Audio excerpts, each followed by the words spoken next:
This week, Joe. Come on, we can sort it out, right? It's not my call, Barrett.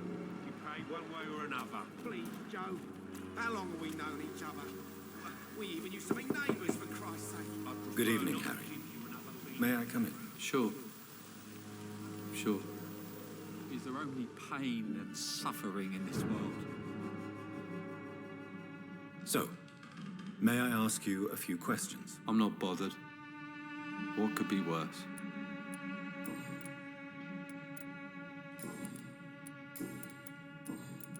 Do you need any medical help, young man? Yes, I do.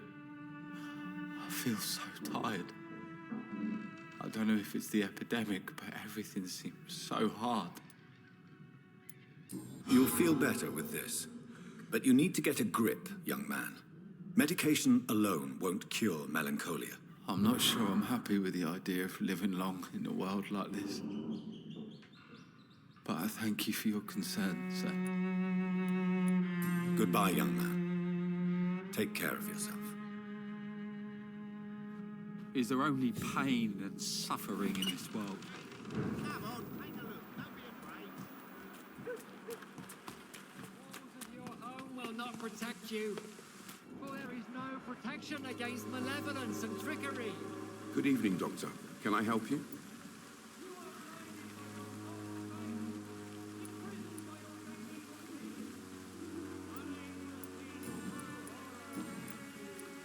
I heard you're investigating an underground medical dispensary in Whitechapel. What do you know about it? Not much, I'm afraid. They are wary of strangers, and I'm not really an acquaintance of theirs. Why do you care?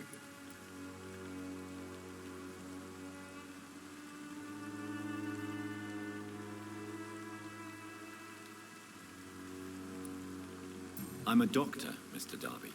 I care about everything involving public health and this epidemic. Are you sure you're not just concerned about the repercussions that a scandal involving a certain Nurse Crane from the Pembroke Hospital would bring? Without a doubt, you are a damn fine journalist, Mr. Darby. What do you know of her accomplice, a man named Darius? I don't know much about the man. He's very cautious, never goes out, doesn't seem to have any friends or family.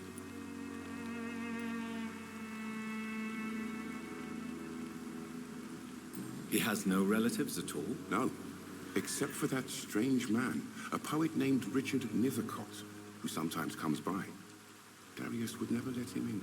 Where can I find this Mr. Nethercott? He spends most of his time lurking around Whitechapel, talking to himself or declaring verses. These days, you can usually find him behind the church. He never goes out? No. A few days ago, he unexpectedly did. I followed him, but it was just a ruse to keep me away from his house. Really? How do you know? He went to the nearest mailbox, but just before posting his letter, he ripped it up and threw it away. Do you need assistance? That would be nice of you, Doctor. Who knows what I may have caught you in my investigation. If you persist in investigating the most pox-ridden boroughs of London, you must accept the risks. Thank you, sir.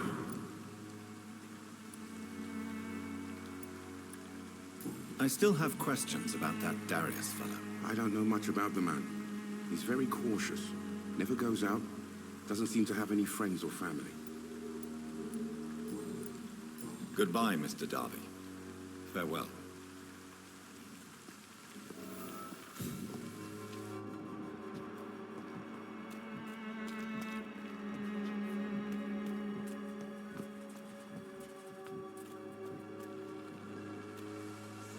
Good evening, Christina. Change your mind, Mr. Reed?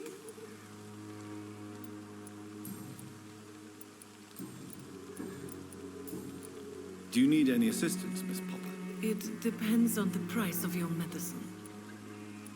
I am shocked that you would think I am that sort of man. Forgive my suspicion. I'm so used to liars with good manners. Thank you, sir. Goodbye, miss. Take care of yourself as best you can.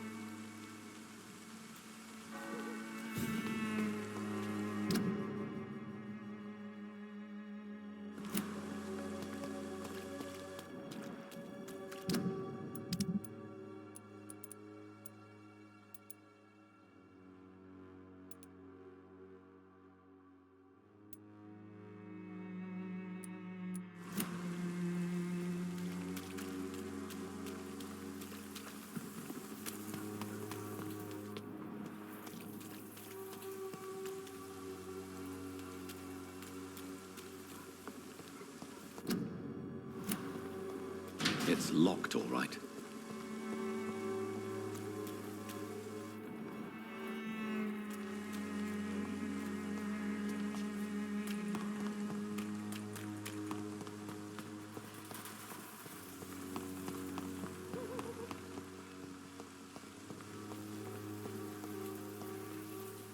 Hello again, miss.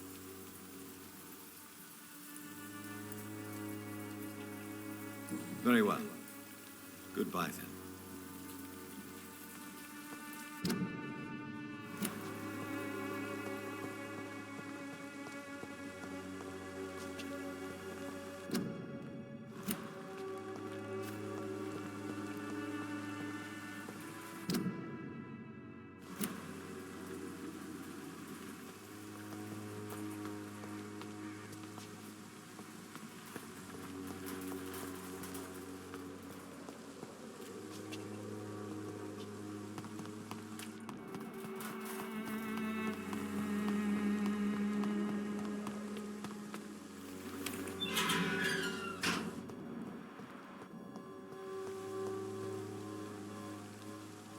Good evening, Mr. Nithercott. And good evening to you too, my good sir.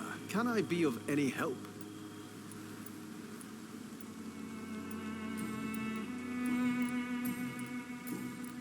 May I ask you a few questions about the district? Extraordinary part of town, is it not? I'll be glad to help you, if I can. I'm looking for Dorothy Crane, a nurse who lives in this vicinity. Dorothy Crane. Oh, I love the name. The Crane of Whitechapel. Sounds very mysterious. But, sorry, no, never heard of her. What can you tell me about an old man called Darius? Darius Petrescu. Yes, I know him. At first, I thought he was only a small publisher. I invited him to publish my work, but his reaction was pretty clear. Not interested in your talent? Darius is an old political activist who takes delight in printing tracts and lampoons. Those communist activities only require mediocre writing skills.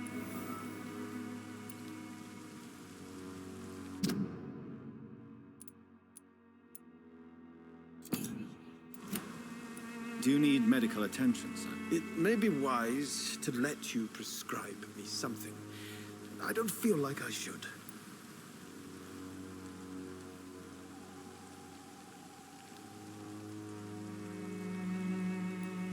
I understand your appetite for words and macabre beauty, sir. But you should be more careful. The nutrition of my mind is more important than my physical health. But I appreciate your concern, sir.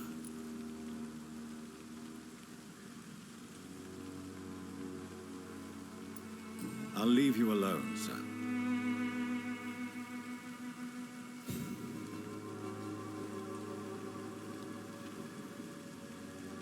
Some of us come to this world already touched by grace.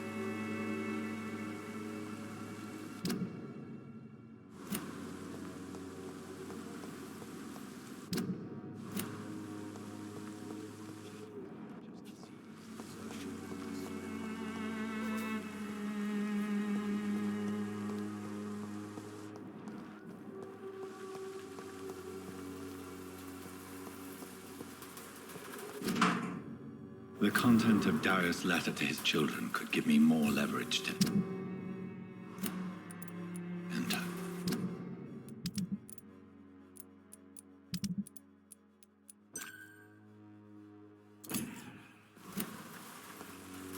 Darius is a bit less of a mystery now. It should not be that difficult to incite him to let me in.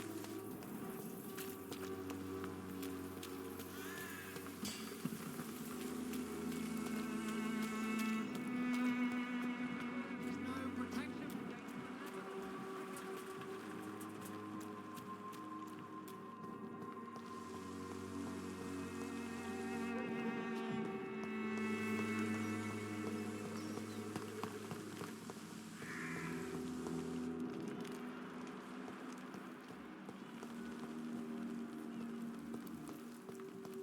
The Swanborough cordial can be the answer to all your problems. As long as you have the money. This district seems to get uglier every Mr. Bates, evening, Doctor. since I took an oath to help people, can I be of assistance? Well, seen better days, that's for sure. But it was bound to happen with all these refugees about. Infecting you is probably the last thing on these people's minds.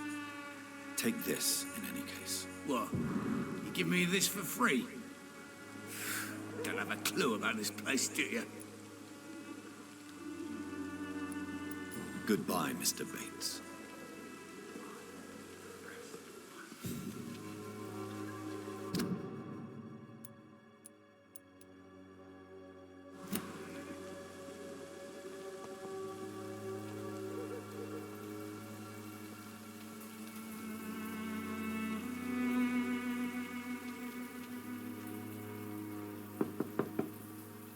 Mr. Petrescu, just 1 minute, please. You again.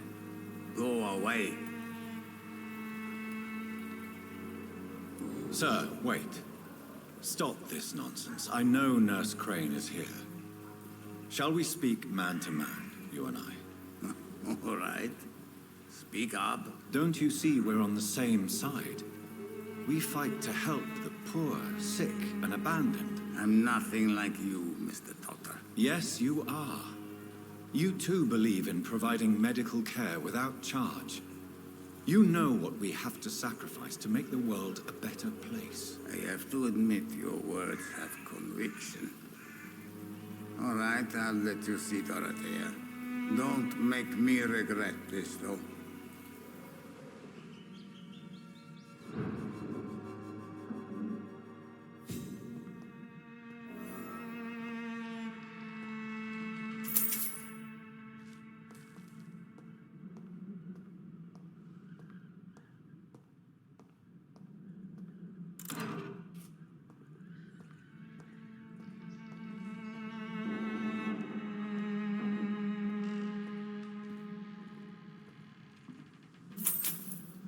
Maybe it's time to see if this Christina is still working nearby.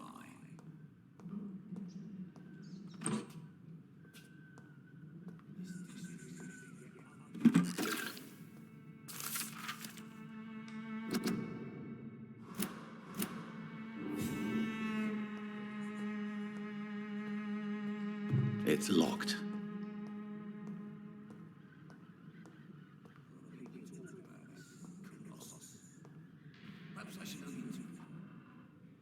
If you want to talk to Dorothea, you must go across the courtyard and take the stairs. We've not been formally introduced.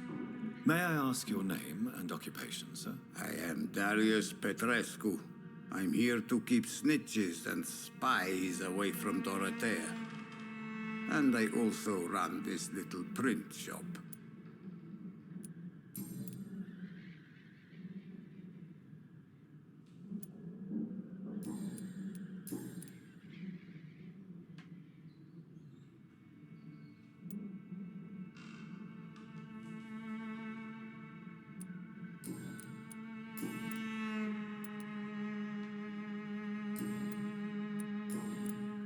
Do you have any family left, Mr. Petrescu? Children or grandchildren? Who knows? I have abandoned my people for so long, they might as well be dead.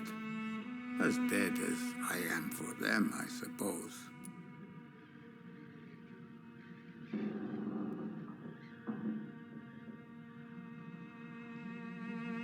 Don't be embarrassed, sir. If you must know, my own father disappeared many years ago, and I forgave him. It's quite awkward to talk about our families like this, but thank you, Dr. Reed. I appreciate your trust. This war won't last forever. Did you ever think of returning to your country now it's free? No. I have taught strength and determination to my sons and daughters. I'm an old, dying man who only has memories of better times to cherish.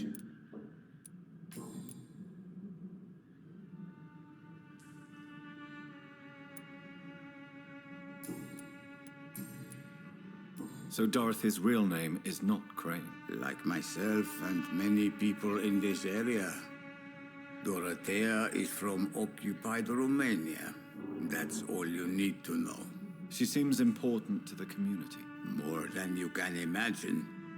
The West End does not want to hear of Whitechapel's misery. Dorothea is one of the few doing something about it.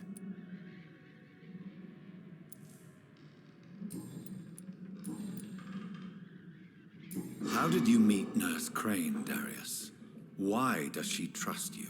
I'm her oldest friend in England. Dorothea and I share many ideas about this country and about the country we left. You mean occupied Romania, don't you? Even if not directly, I fought against your enemies. Really? Then perhaps you have more in common with Dorothea than meets the eye, Dr. Reed.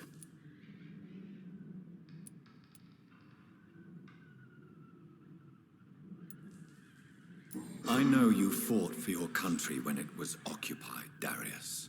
Tell me more about it. I know my days are numbered, and I know I won't see my homeland again. But I fought for Romania all my life, and I will until my last breath. But Romania escaped the grasp of the Austro-Hungarian Empire. It's a free country again. But it's not the country I fought for. My homeland is not appeased, Doctor. I still see a dark future ahead for my people.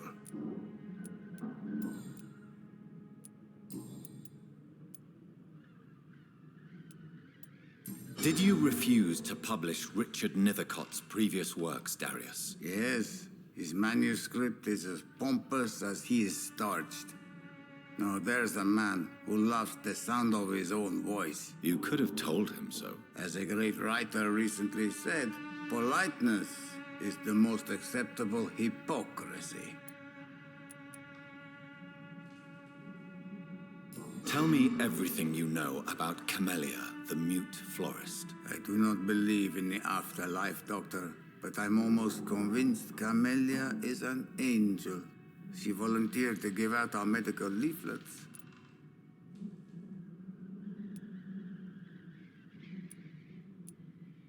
Are you not worried for her safety? She is as brave as she is tough, and clever, too. If only I had met her when I was younger. Are you in love with Camellia, Mr. Petrescu? Don't be stupid. If I had met her when I was younger, we could have won our revolution. Who is she, really?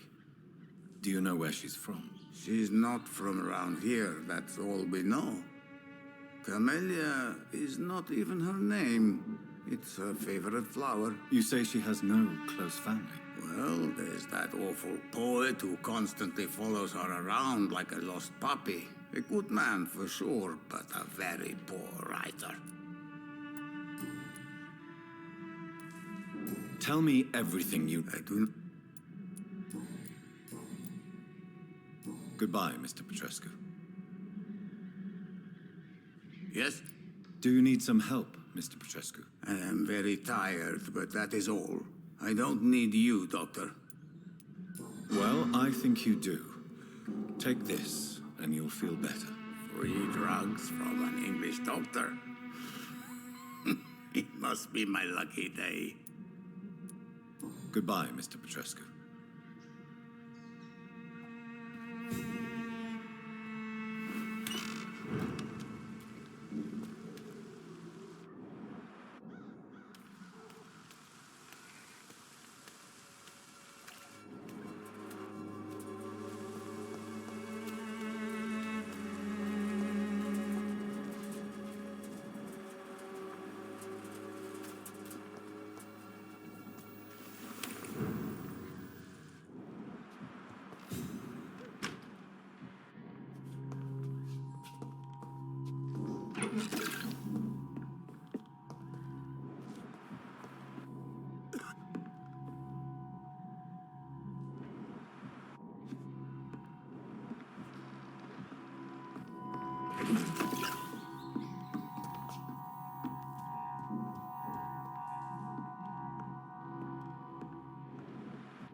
I need help!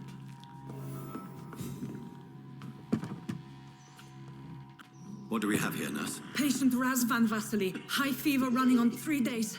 Complaints of dizziness, muscle aches, and head pain. Diagnosed with influenza. Treatment? Aspirin and salicin for the fever and discomfort. Liquids for dehydration, but he's having trouble keeping even water down. Aspirin and salicin, you say? Why not some warm milk and a kiss on the cheek? Where are the quinine salts? Tried buying, borrowing, even stealing. There's none to be found, Doctor. He's not convulsing, he's choking. He's not getting any air. Scalpel! Hand me that scalpel! What can I do, Doctor?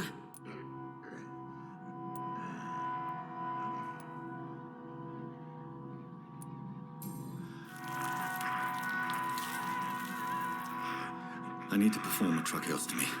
Short pipe. That rubber tube will do. We're going to cut a passage for air through the neck. Yes, Doctor. He's breathing again, but he's coughing up blood. Internal hemorrhaging. I need to make another incision into the chest cavity to drain the fluids from the lung. Prepare another tube. A thoracostomy? Doctor, we've nothing to fight the infection. We need an aseptic environment.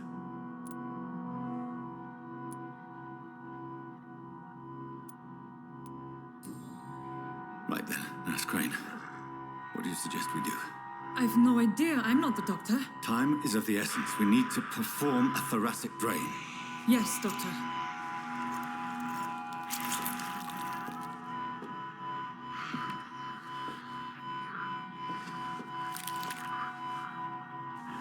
He's still bleeding, Doctor. I'm losing his pulse. The drain must have punctured the intercostal artery. There's too much blood. Are you all right, Doctor? I can't see.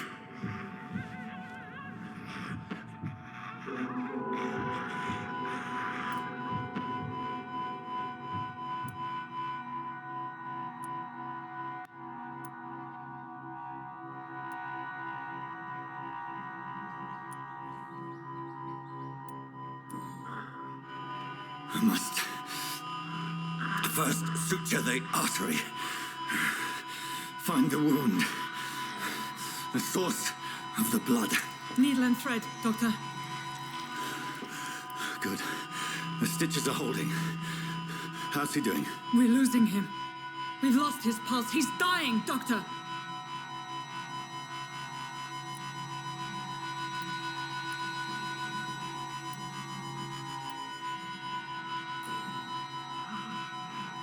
A dose of epinephrine, now. Yes, Doctor.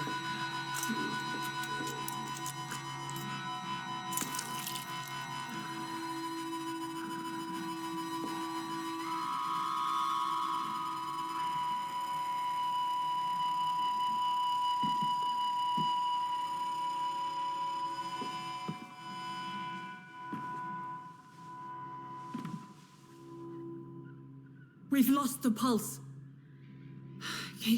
He's gone, Doctor. Nurse, we did everything we could.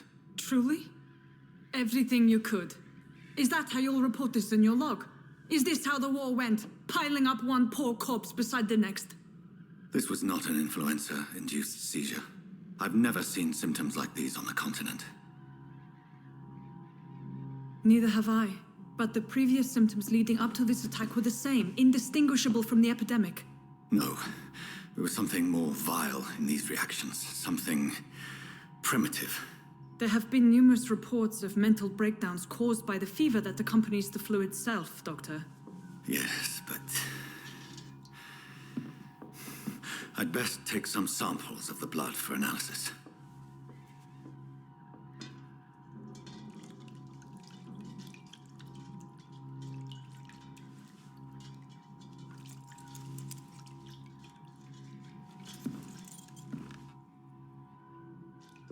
I doubt you're here to test my bedside manners.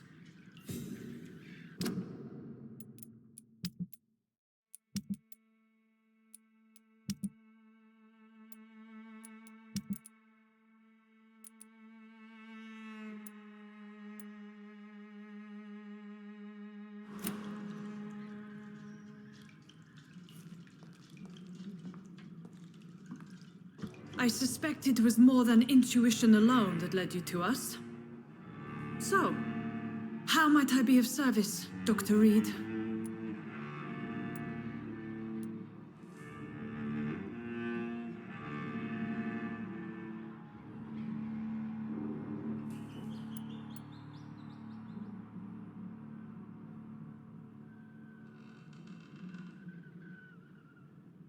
Your heart might be in the right place, but you can't carry on with this blackmail. For God's sake, Dorothy, it's extortion. It's a serious crime. Doctor, you think your warnings scare me? I've stolen and plied, blackmailed and lied, but what else am I to do? I'm all these people have.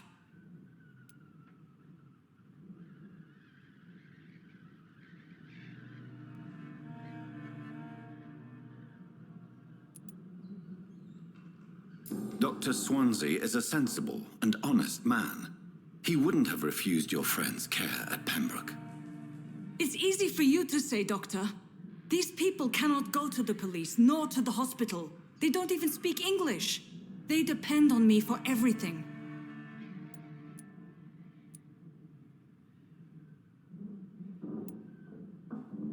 But why Lady Ashbury? Why her, of all people? She's pristine and proper, all right. But that she-wolf in sheep's clothing murders the poor for sport. I have her where she belongs, and I'll milk her for all she's got. So, the end justifies the means. Is that your defense? I know you're kind, Doctor. Just another fine-heeled, silver-spooned gentleman who was given the world on a platter. You know nothing of poverty. Nothing of the shame, the hunger, the loneliness. You've convinced me of the sincerity of your actions and their noble justifications. But all the same, blackmail is a crime, and it will stop, Nurse Crane. So, are you going to turn me over to the authorities?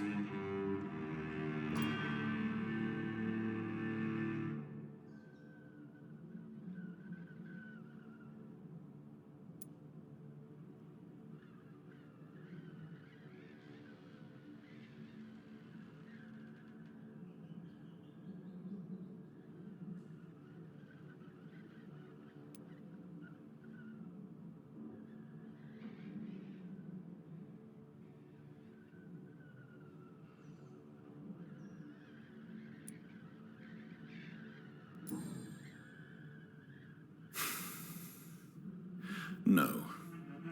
Your place is here.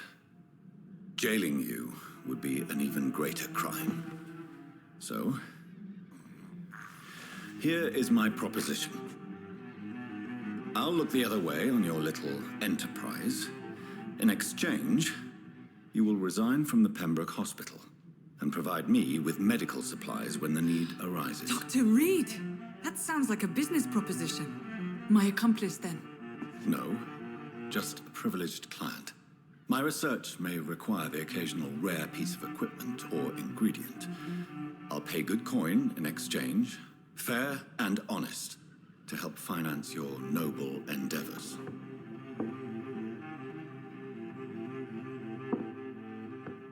We have ourselves a deal, Doctor. Good customers are always welcome. Yes, Nurse Crane. We have a deal.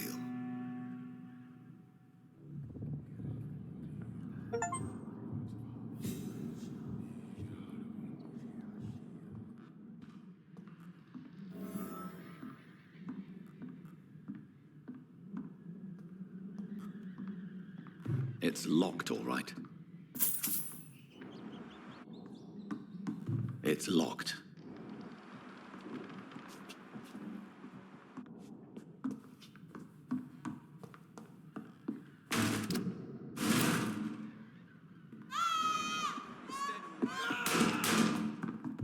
It's locked. This one stinks already.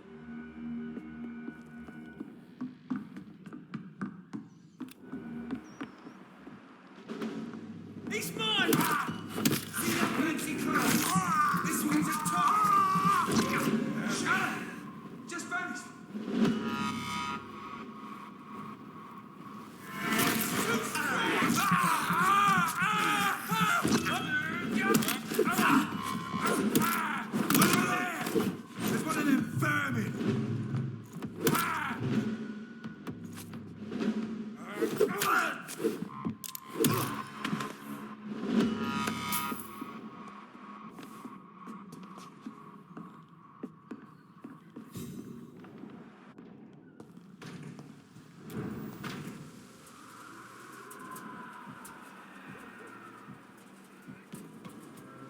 Sir, no civilians allowed.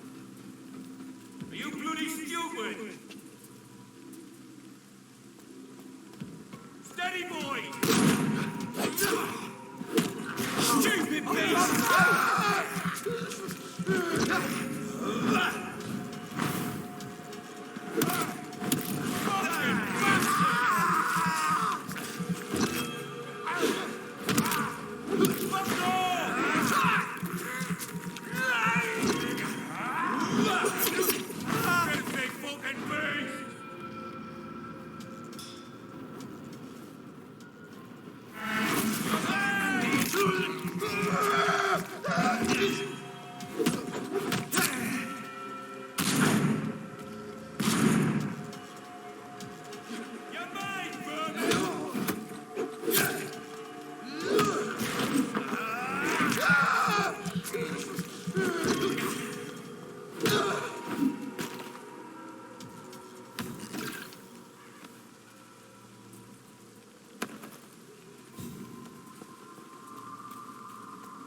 This could be the box. Look. A love letter from Joe Peterson's wife, addressed to Barrett Lewis. Who should I give it to, I wonder?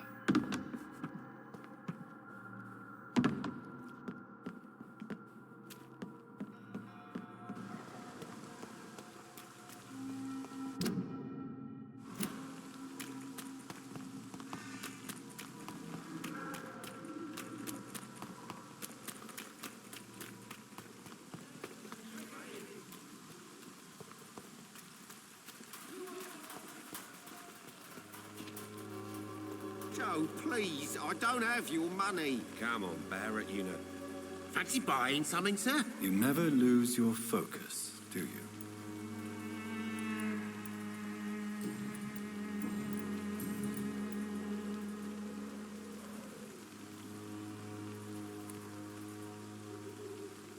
What do you know of Harry Peterson? The boy seems so fragile. Not like his father at all. Harry's a good boy, but he spends most of his time complaining. He's had it tough, all right, but he needs to grow a pair. What troubles him exactly? Well, despite being his father's son, almost everything, I think. He never wanted to come to Whitechapel in the first place. Hates this place more than most of us. Joe Peterson. He's the villain here, isn't he? But you seem to know each other. I've known Joe for years. I saw him box once or twice. He was a friend then. But these days, he's just another thug.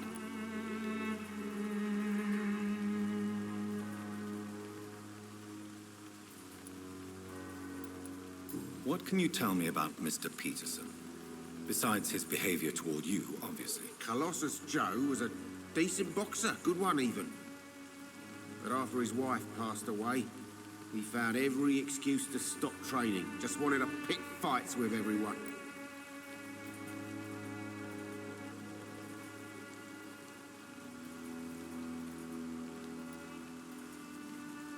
Without making excuses for him, it's safe to say that despair can poison even the sanest mind. We've all had some rough times, haven't we? But most of us don't use our fists to see us through. And no one has ever stood up to this thug. Nobody would be fool enough to stand against a wet boot boy.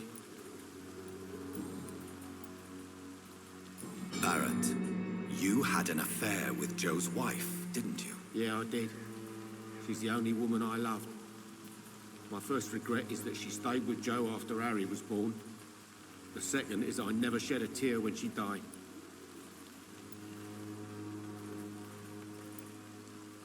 Did you ever try talking to Joe? Never. But I suspected he knew everything, even without knowing it. And he decided to make me pay in his own way. Do you mean you're Harry's father? No one will ever know for sure. And it's better that way. And I don't believe I'd have been all that bad as a dad.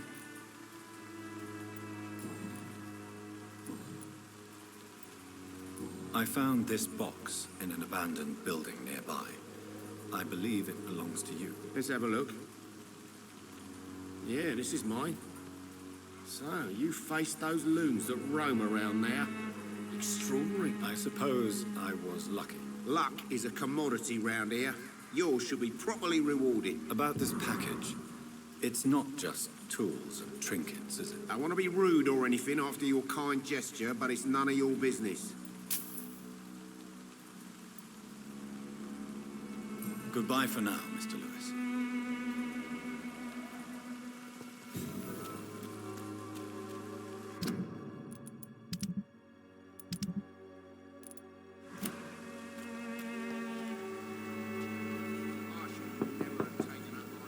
Good evening, Harry.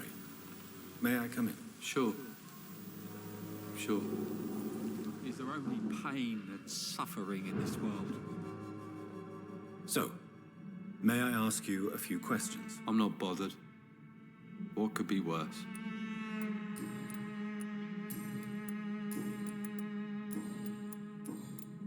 Do you remember when Barrett Lewis was close to your family? To your mother? Not really. I was too young. But I remember it was a happier time. Mr. Lewis was funny. He often had dinner with us.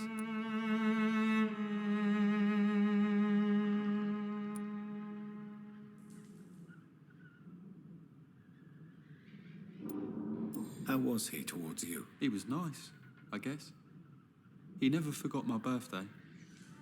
He always offered me books. I liked books. Why are you sad then? Because it hurts to remember a time when my father used to laugh and smile. It hurts to realise he's as sad as me now.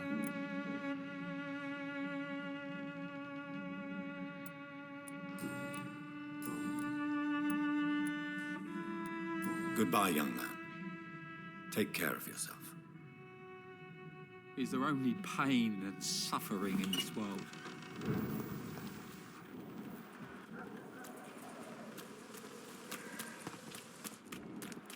You're late. Where's my... You again? What do you want this time?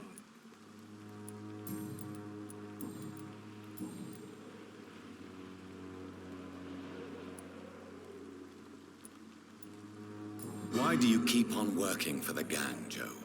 You know it doesn't suit you. It's true, I hate this job. And I know I made some bad choices, but I'm a wet boot boy now. People won't forget it. You could leave tomorrow. Start another life in another town. That's easy for you to say, Doctor. We are poor. My son's weak, and there's no way he'll endure another disappointment. Harry doesn't seem happy living in Whitechapel. Why did you make him come here? I've always put my son's interests above everything else, whatever he may think.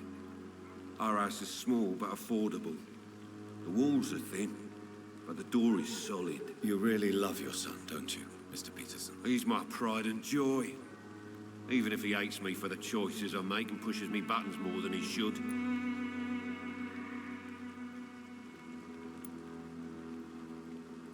Do you have any regrets? Only one. Not to have my beloved wife by my side. She died when Harry was little. My sweet Jane. She gave the boy confidence.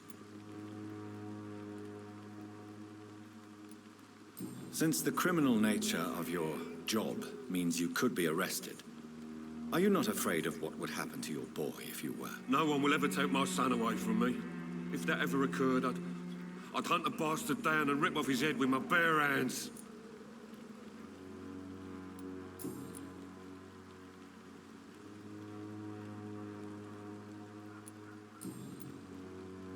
Goodbye, Mr. Peterson.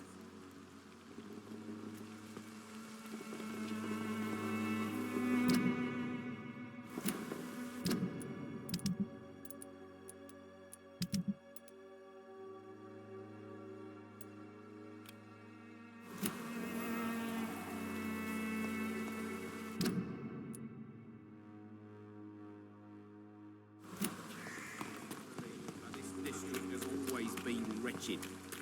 Don't let your guard down.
Best be your phone.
There's safer places to be than here. Are you deaf?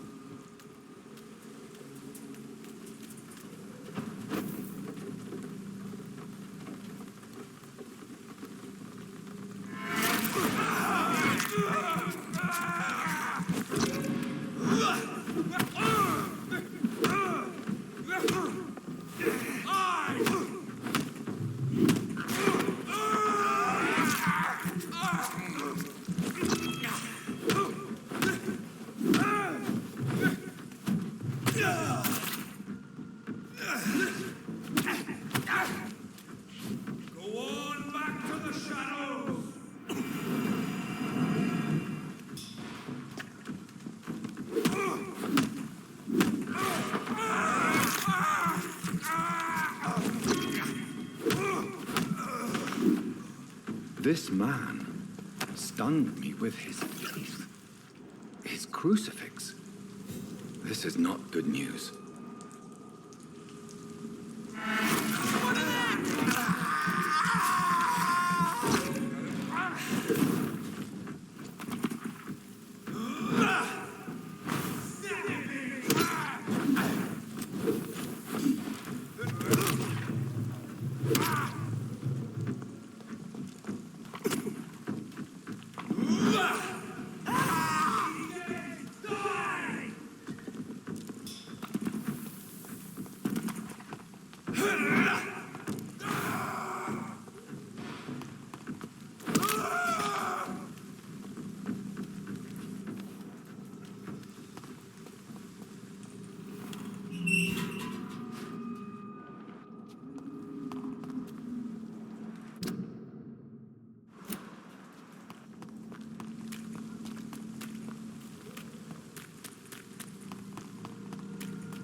Very well.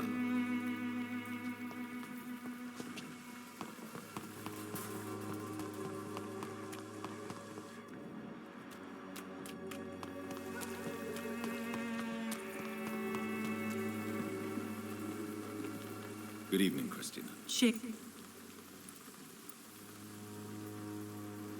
Goodbye, miss.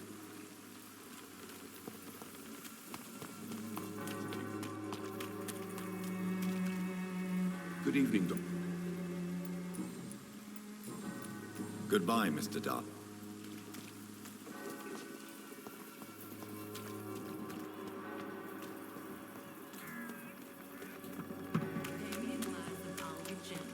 Pay me a bot. Good evening, Christina. Change your mind, Mr. Reed? Could this be the scarf you lost, Miss Popper? It is much more than a scarf to me. It is the only thing that connects me to my family and my country. Thank you so much. Goodbye, miss. Take care of yourself as best you can.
Human blood.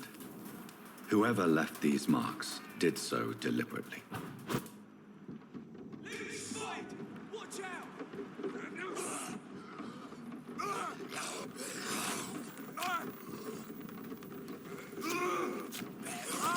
Bucket's fast!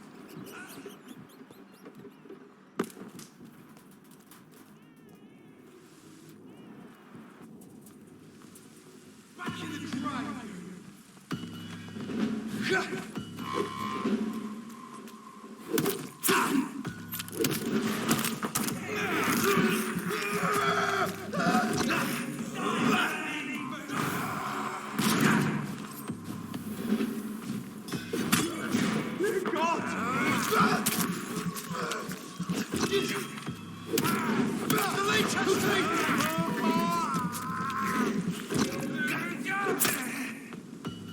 Burn it, boys!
It's a leech!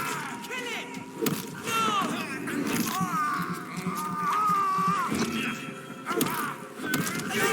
A leech! Shit! Lost it!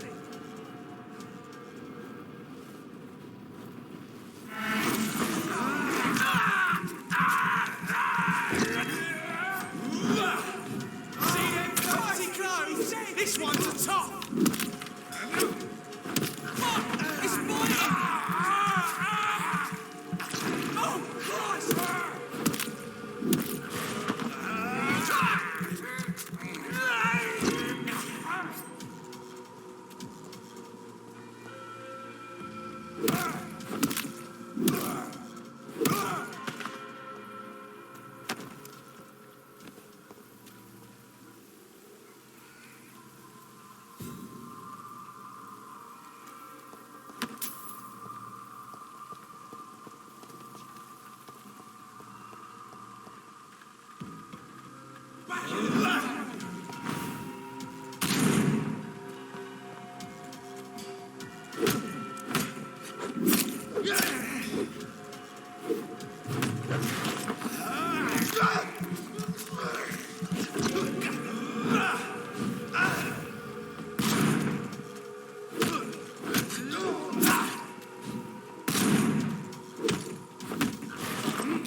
What is this? This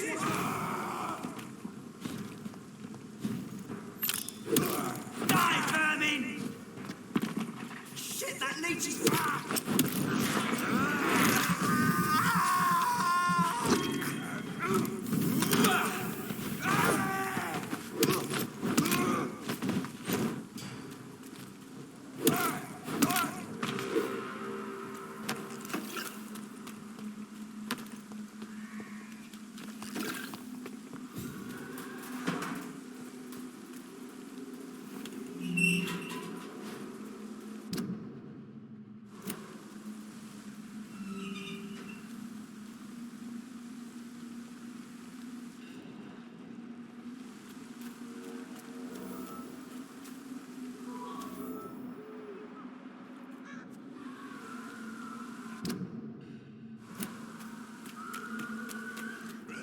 Somebody help!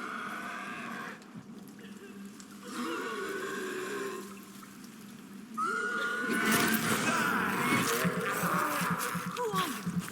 What do you want?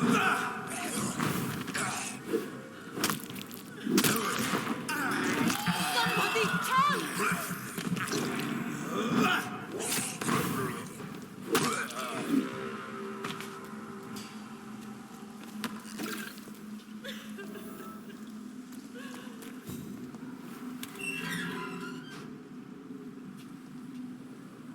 Are you all right, miss? I don't know.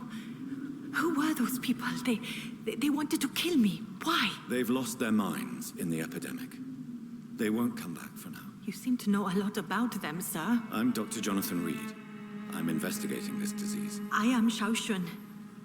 Thank you so much for helping me, Mr. Reed. I must go to the cemetery now. Goodbye.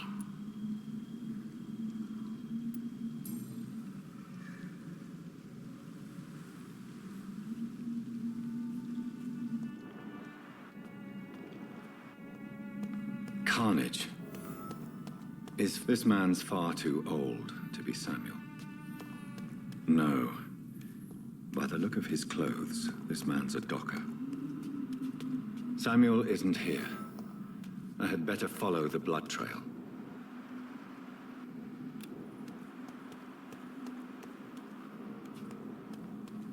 It's locked.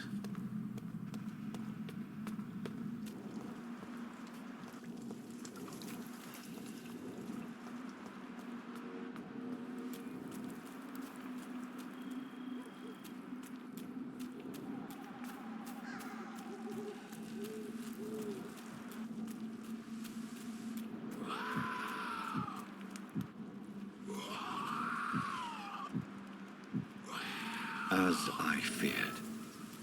Samuel no longer preaches the good word.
This is despicable.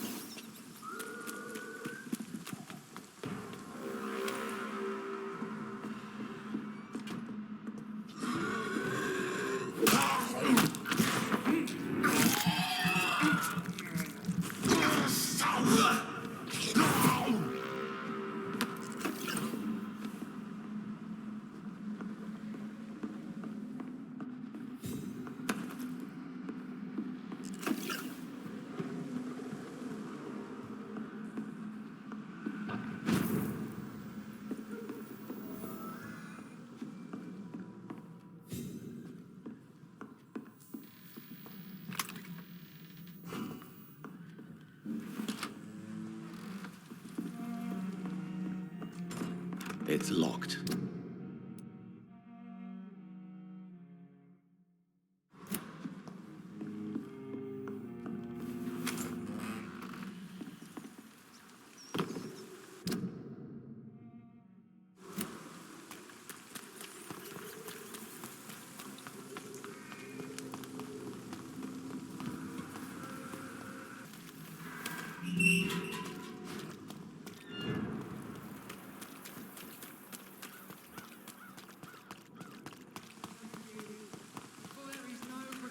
Against malevolence and Good evening, Mr. Whitaker. It's Father Whitaker, my son.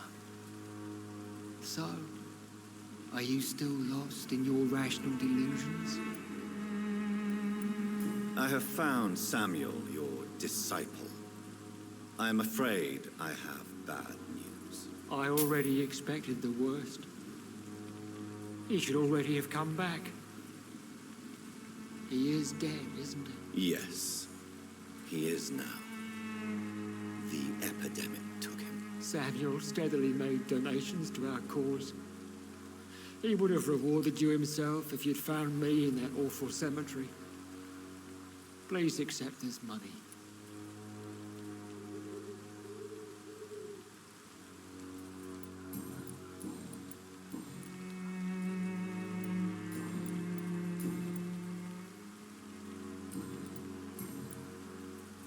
What do you mean when you say that I am more lost than you you thought. All scientists are entangled in a world of causes and consequences, and most of them can't see the plain truth. Quite a judgmental opinion, if you ask me. But what do I know? Blinded by science as I am. But you are seeking answers, aren't you? Answers about the Armageddon about to strike the city. Answers about the hidden truth.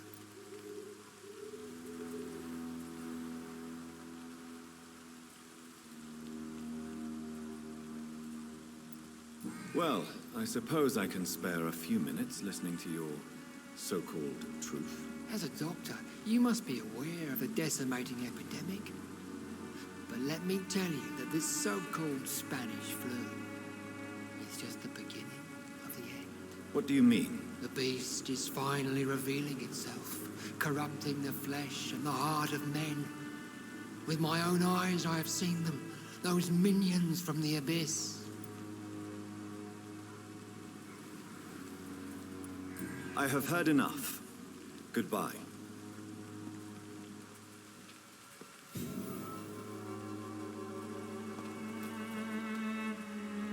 Good evening, Mr. Whitaker. It's Father Whitaker, my son.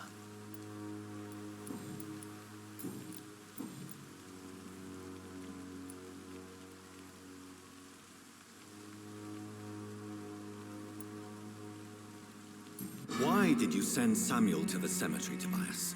What did you see there? I sent him on a vision. A dream of a dreadful and laughing queen covered with blood, sleeping with the dead and feeding on the fear of the dying.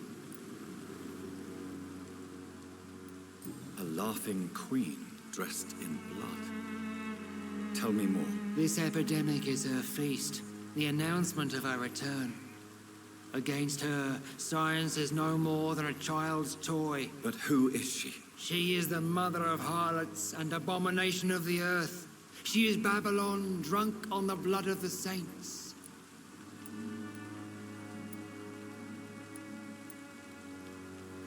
Why did you... I sent him on a... You sent a man... Good evening, Mr. It's far...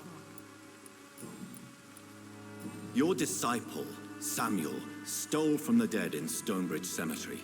I have proof of his crime and proof of his death. No!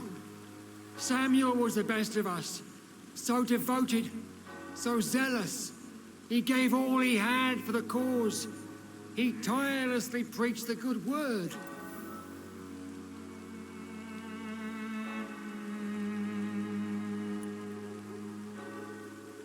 He defiled the dead with his petty thefts.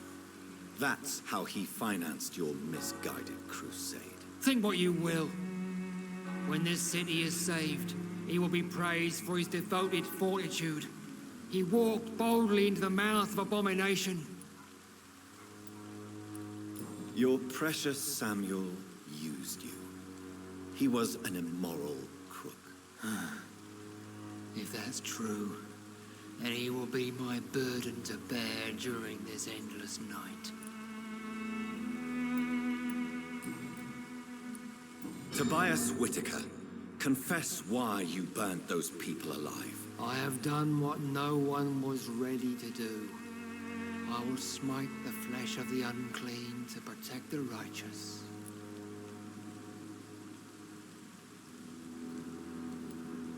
You are just another heartless murderer, exploiting the epidemic to kill with impunity. No! No. The only way to contain the spread is to strike at the source itself, the proliferating sick.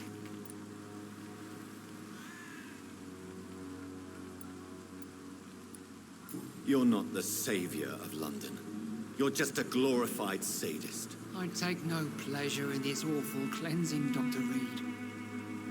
I am only driven by the thousands of innocents I save each night.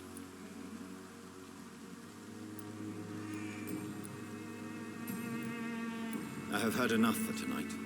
Goodbye. Unable to see the true horror around you.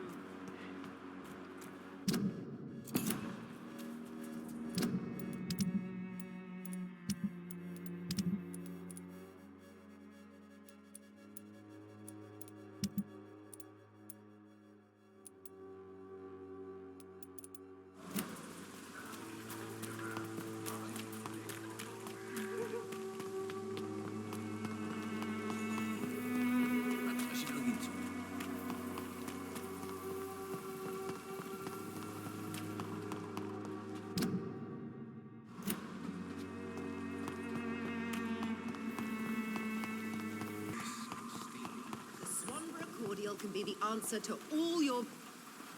Good evening.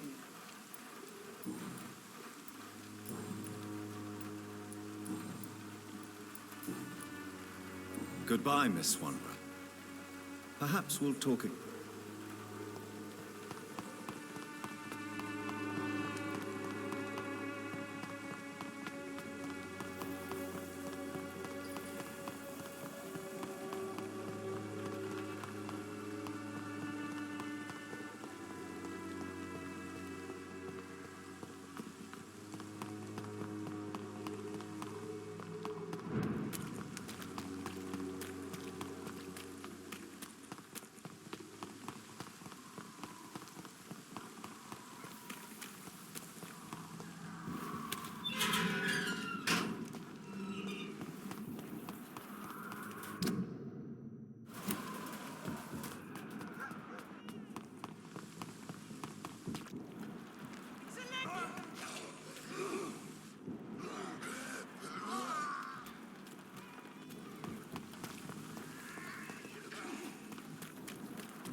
Did you hear me? See them face? Watch out for them teeth!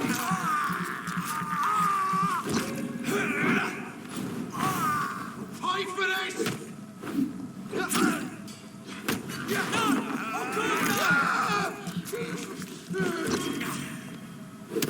This one's mine!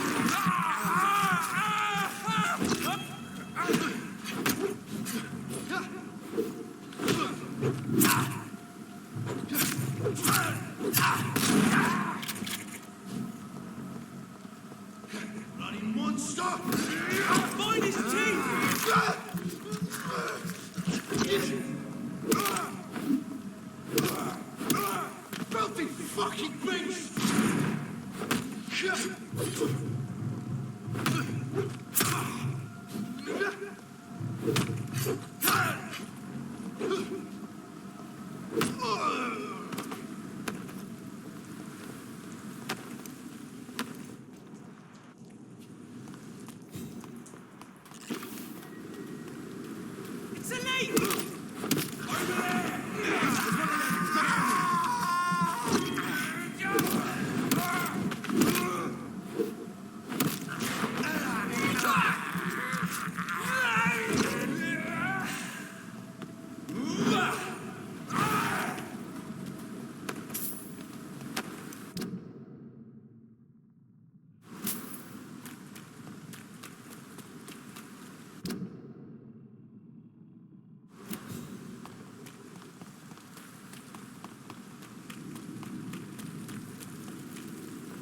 Get them weapons ready!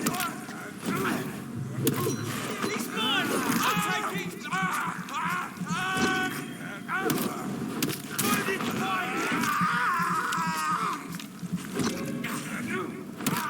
Christ! He's dead!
It's locked, all right.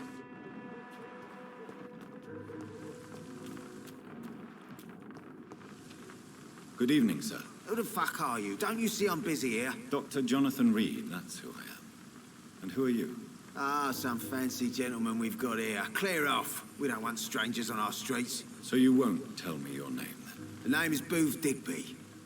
Maybe I'll ask my boys to break one or two of your bones, just so you remember it.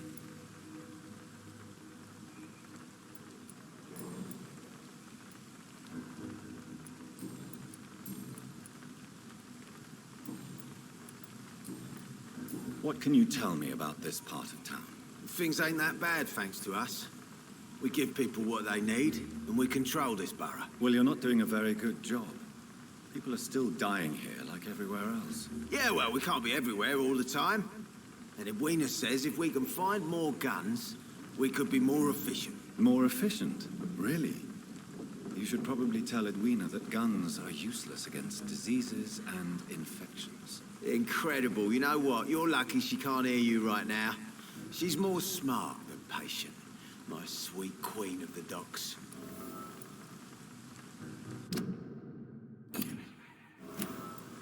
Are you some kind of vigilante patrolling these streets at night? Something like that, but the police aren't in charge here. We are, see?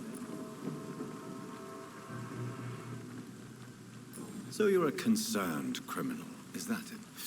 Using funny jokes about me and my boys, are you? Fuck. You must have some balls. I saw many men like you during the war, Mr. Digby. Greedy little cockroaches who feed on despair. I could kill you for saying that. But, nah. You've been a soldier. I can respect that. So, tell me about your gang, then. What? Have you got a death wish? You really want me to answer that? Well, yes. You seem so proud of your status. Why not tell me who you're working for? Oi! I'm the boss, all right? The Wet Boot Boys work for me. All of them. Situation round here is better than other districts because of us. Because of me.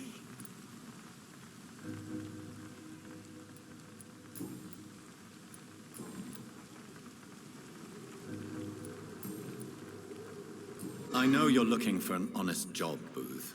You're tired of this criminal life, aren't you? It's just an idea. Edwina loves to run things so much. You can never really leave the gang. Wet boys for life, you know. Goodbye, Mr. Digby.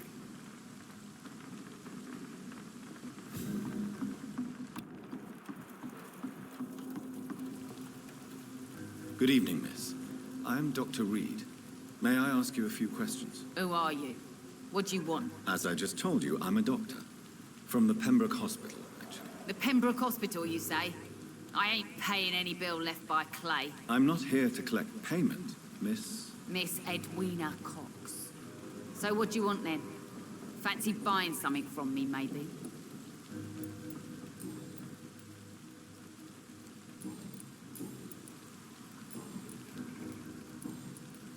What can you tell me about this part of town? You can't trust anyone around here. As soon as you lower your guard, you can be sure some arsehole will take advantage of you.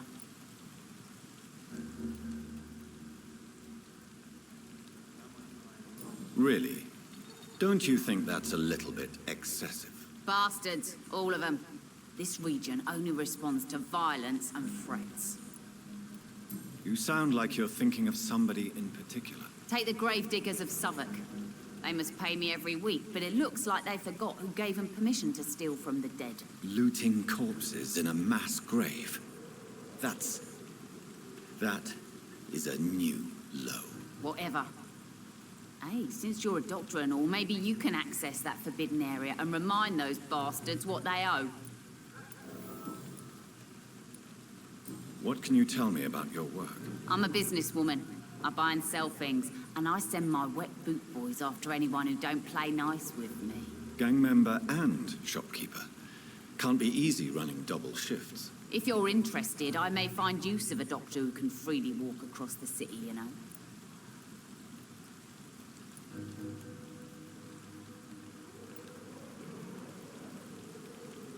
You're quite blunt, aren't you? I like people who know what they want and say what they think. This is a time of great opportunity for those ready to embrace their destiny. I'm not interested in a career in the criminal underworld, Miss Cox. Fair enough. Stay away from us then, if you don't want to get hurt or worse. Since my return from the war, I don't feel that concerned by threats, knives, or even bullets, if you must know. That's exactly what that stupid trade unionist claimed after he attacked one of us. Booth and I reminded him a bullet beats words every time.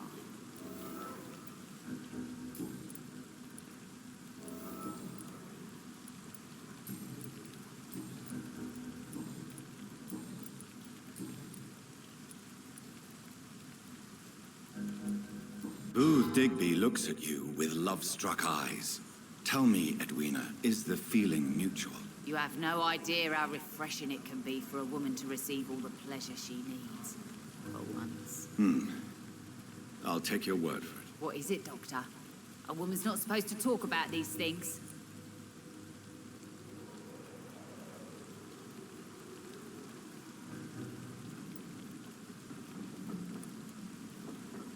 Behind all your crude words and your attitude, I sense romance and a soft heart, Miss Cox. Romance?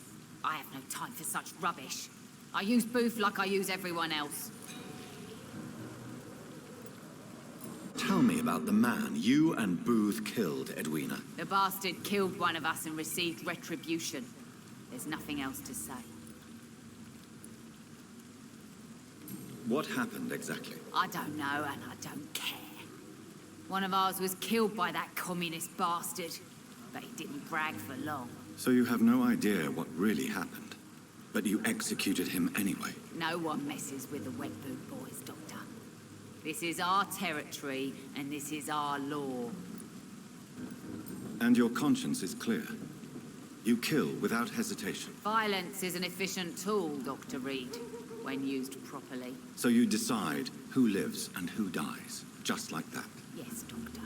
Just like that. I'm not saying it's fair. I'm saying it's my way of dealing with troublemakers.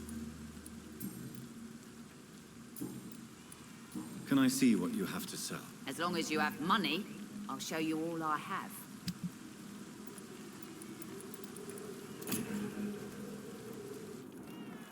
Without the wet boots keeping things straight, these parts will be running completely amok.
There is a name engraved under the blood on the back of the case. Jack Gillingham. Maybe I should return this watch to his family.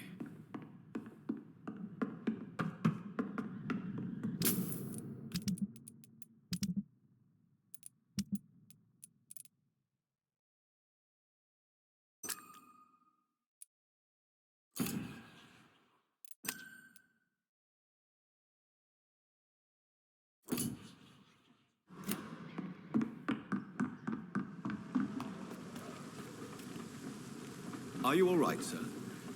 What are you doing in a place like this? I'm not sure that's any of your business. I hope you realize that staying here will put your life at great risk. Pah! I'm not afraid of these guards of Priwen, or whatever these thugs call themselves. I can still kick some respect into those youngsters. I wasn't specifically referring to them, but are you really after these men? Why? They took my boy! I've had no news since he joined that crazy gang. So I decided to come and find him myself, to get some answers. I see. But as I said, your life is at risk if you stay...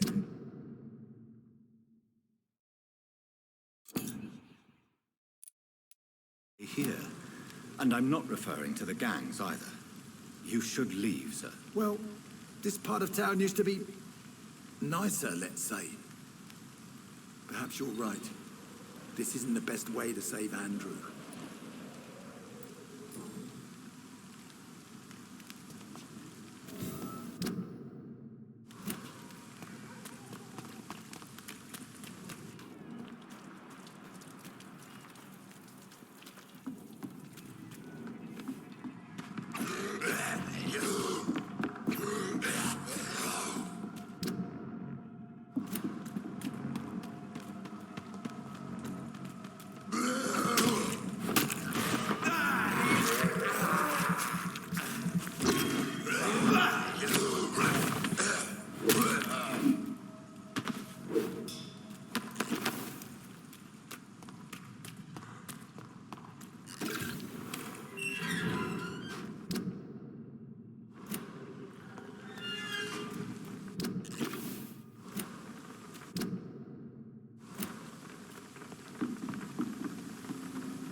You again. What are you...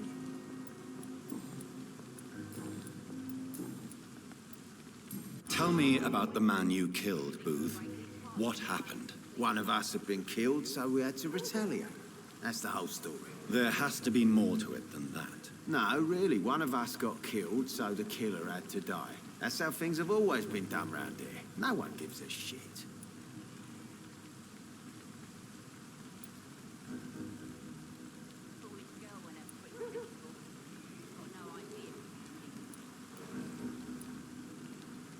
I think you're wrong.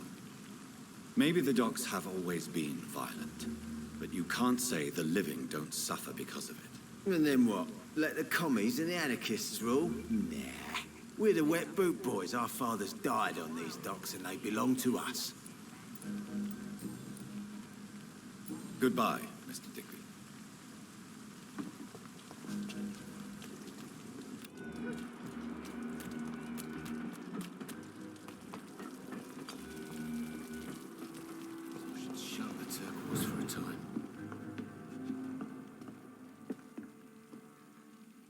Good evening. Whatever. Don't you Don't take it, but yeah. I'm dying.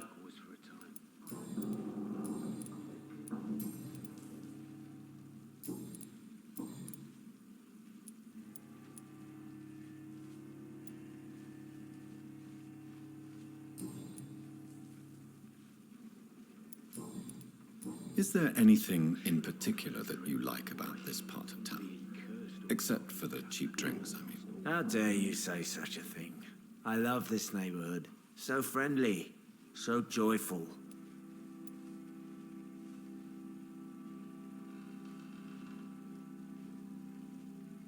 No reason at all to rejoice, then?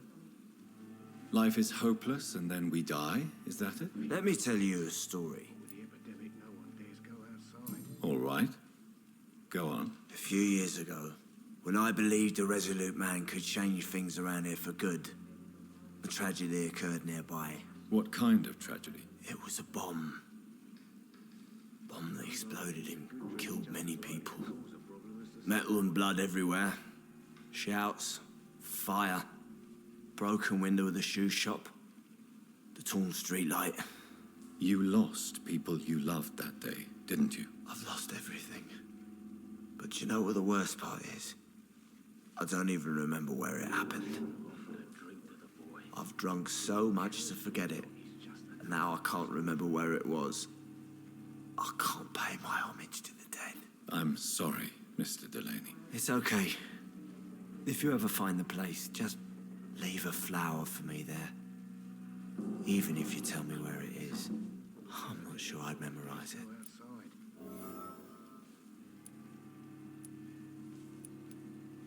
Is there... How'd it? No. Let me... Is there... Why? Cynicism. What do you do for... I drink. Why do you drink so much? Maybe it's because I prefer dying slowly. Death can be so abrupt. Personally, I like to see mine coming at my own pace. You sound very sad, sir. That's because I am, Doc. Don't you work at all? I'd love to, but I don't have the time. Didn't I tell you? Drink in the morning and at noon. I'll drink at night. Goodbye, Mr. Delaney. Welcome back, Doctor. What can I do for you? What can you tell me about this part of town? It's not that bad. Thanks to people like the sad saint of the East End. Who? Sean Hampton, our own private holy figure. Few are foolish enough to make peace with the gangs. Sean is one of them. How is it you can keep this place open? This part of town doesn't seem particularly safe. Well, since everybody needs a drink, my pub is considered neutral ground by most groups. I see. So you get pressure from all sides about how this place should be run, do you? Well, something like that. Nothing that a few wise words and a bottle of gin can't solve.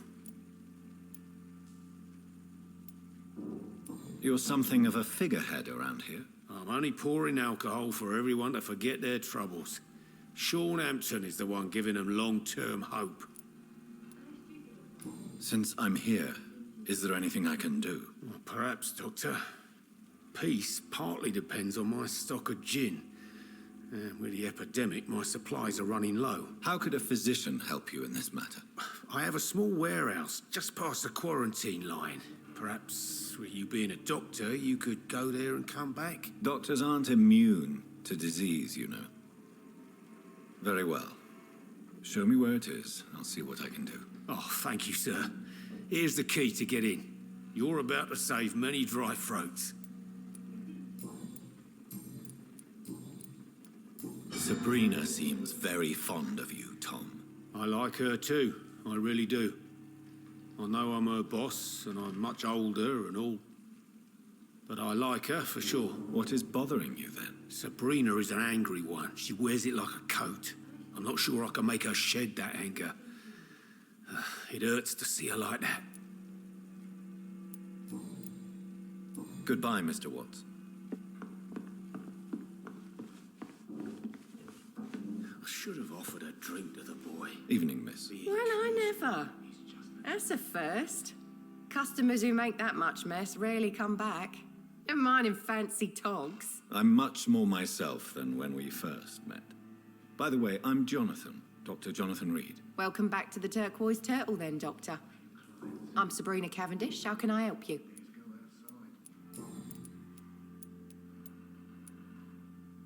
What can you tell me about this area? People don't appreciate that line of questioning round here. You best be more careful with what you say, sir. You look concerned, Miss Cavendish. This is a bad borough. Most people I know are afraid. Most locals will rob you blind, or worse. You best mind your step.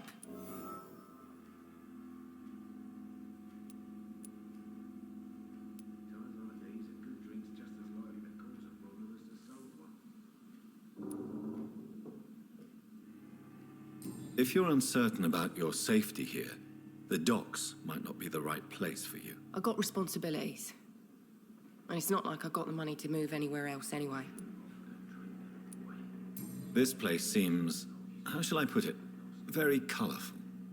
I'm sure it has plenty of stories to tell. We get people of all sorts here. It's that rare place in the docks where you can have a drink without being murdered. At least it's not happened yet.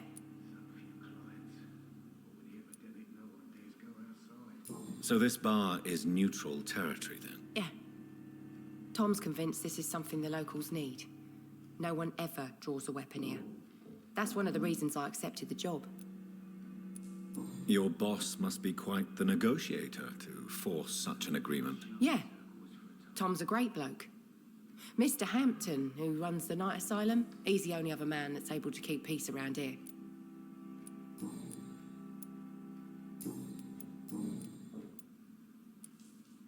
Excuse my curiosity, but where exactly are you from, Miss Cavendish? Something bothering you?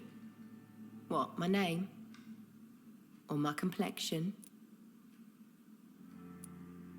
Believe me, I never judge someone on their place of birth or the color of their skin. If that's true, you'd be one of the few not to make fun of me. Just you, Tom, Dyson, Miss Fishburne, and of course Mr. Hampton. I'm sorry if I worried you. I was just curious to find out if you know this part of town well. Nosy. My dad was a sailor from Bombay, and my mum was a maid born up in Glasgow. They got married in London, and here I am.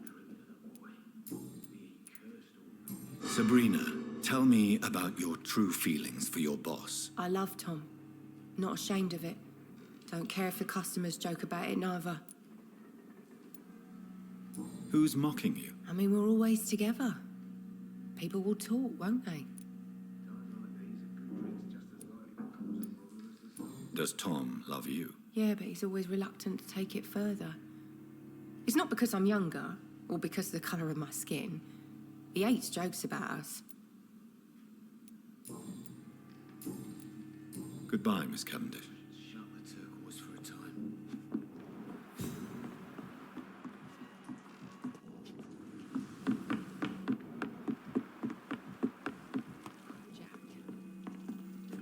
I cannot enter.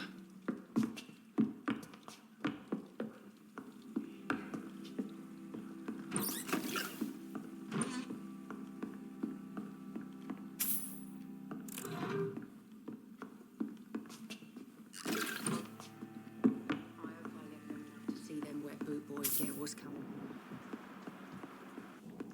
So few clients. What with the epidemic, no one dares go outside.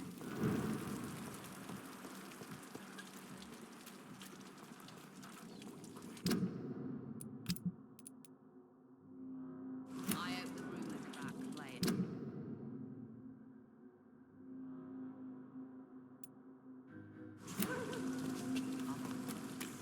Gotta be something can be done to get out of this bullshit mess.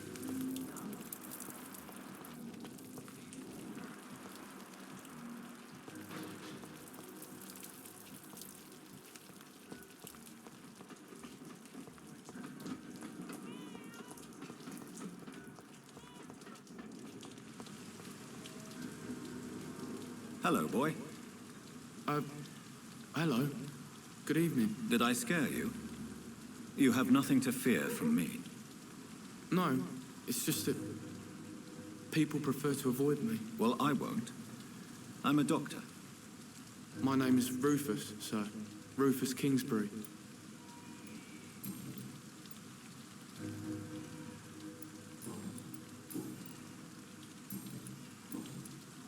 What can you tell me about this region? It's all about staying out of trouble. But since most people prefer to avoid me, it's pretty easy.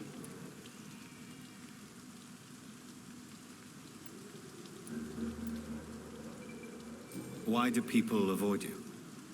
They call me Rufus the Curse. Around here, I'm a bit of a bad luck charm. Have you ever thought about leaving? Where else would I go? At least I know these streets and some people around here. This is my city, for better or worse. What do you do around here, Rufus? I listen to the news on the docks, sir. And I smile at those kind enough to spare me a bob. Do you have a job? It's hard to work, what with my head and all. Since I was a boy, I've always had trouble remembering what I do and why I do it. What do people say about this place? Things have been tense between the wet boot boys and the communists. They both feel they should run the docks.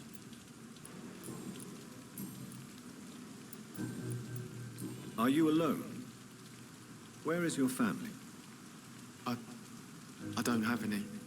My parents are dead. So you have no home? You're sleeping rough? No. I mean, yes. I live on the streets. I have no home.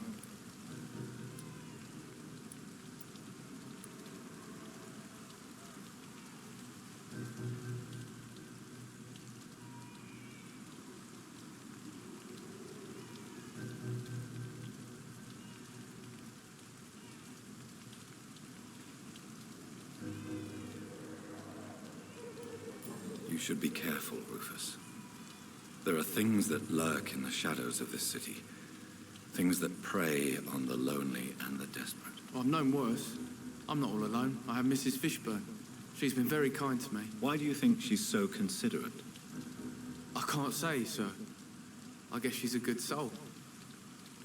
Sometimes it's like she replaces the mother I lost, even if we're not related. So long, Rufus. Be careful. Take care. All these whispers of monsters got folk gossiping and scared. It's people they should fear. Flesh and blood.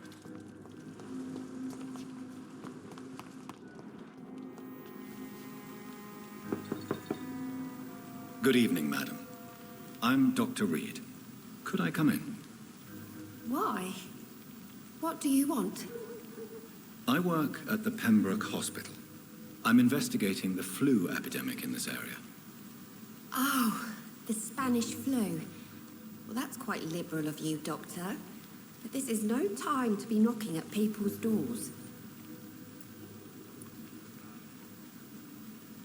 The disease takes away the good people too, madam. Why not let me in? It's Mrs. Fishburne. Stella Fishburne. And yes, indeed. Why not let a doctor in?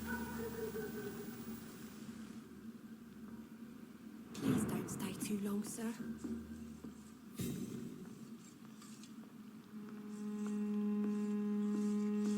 It's locked.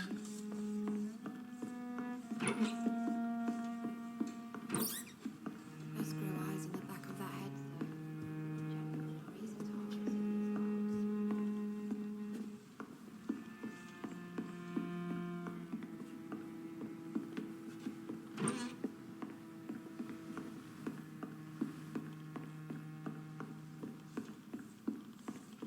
I can't remember the lock.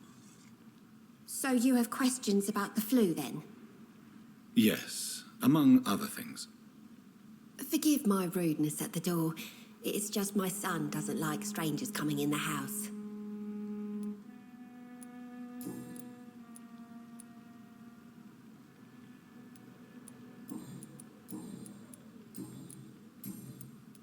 How is life around here? Life has always been hard in the East End. But it's everywhere nowadays, isn't it?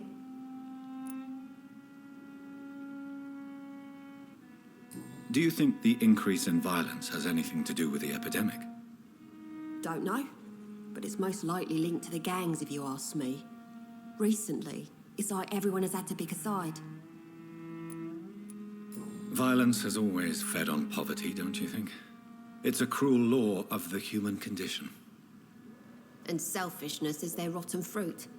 These days, you can just die in the gutter and no one will bat an eye.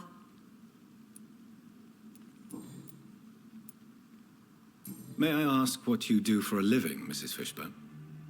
Since my husband died, I worked at the Dawson Rope factory, but it closed before the war. I occasionally help at the night asylum, in exchange for food. Did your husband die in the war? Oh no, my Jack was a docker.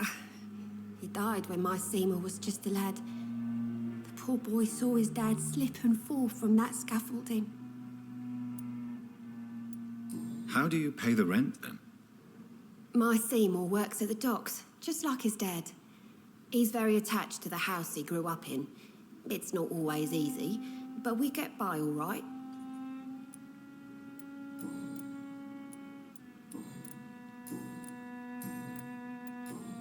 How is life? Life. The orphan that regards you as a mother. Please tell me about him, Stella. You mean Rufus? I wish I could do even more for the poor boy. Those people are so selfish. But you're not. Years may have passed, but I haven't forgotten how it feels to go through days with nothing but an empty stomach. Goodbye, Miss Fishburne. Take care of yourself. It's locked, all Please right. don't stay too long, sir.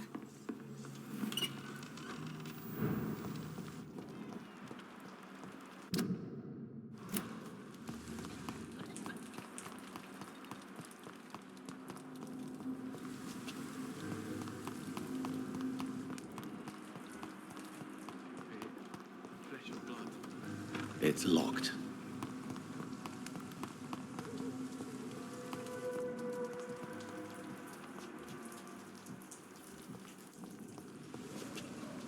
Good evening, sir. Good evening. Why must it always be a good evening? I was just being polite. I'm Dr. Reed. I'd like to ask you some questions, if I may. Don't like questions or doctors. And the name is Seymour Fishburne, if you must know. What can you tell me about this part of town? A shithole filled with maggots. Liars and thieves, all of them. Are you thinking about someone in particular? No. Hate them all. Especially these petty, whining little shitbag beggars. Is there no one who deserves your leniency, then? Well, Tom from our local is somewhat of a decent bloke. At least, unlike most maggots, he knows how to listen without opening his trap. What's your occupation? I take care of my mum. That's what I do. She's the only good thing in my life. Even though I don't treat her so good. You seem upset. Is something bothering you? I lost the necklace I bought her. I'm a fucking idiot. A worthless idiot. Sometimes it's hard to be a good son. I just want her to smile. No, I was thankful for her patience, appreciated like... God knows she deserves it.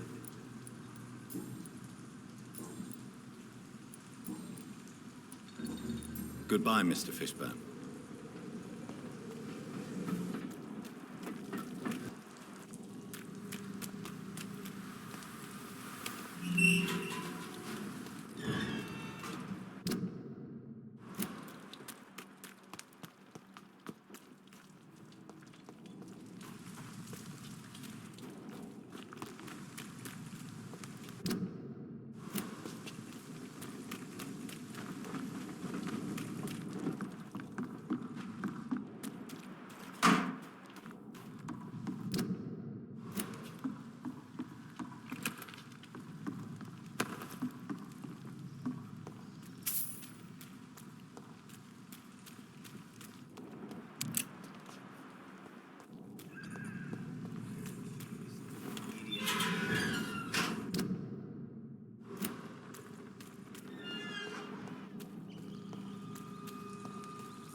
Crush the leech, boys! I'll kill it!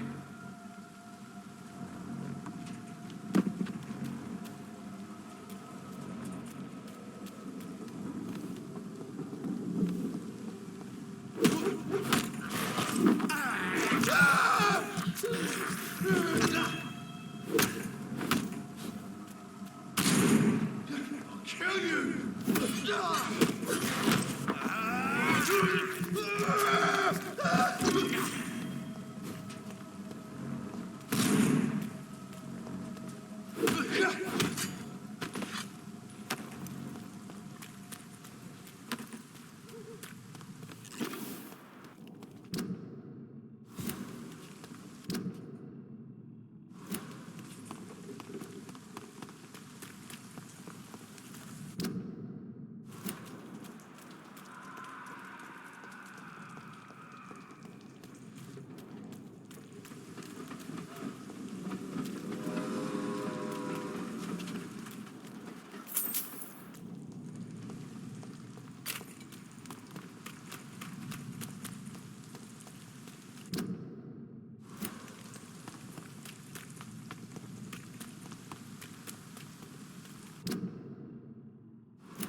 Cyclops.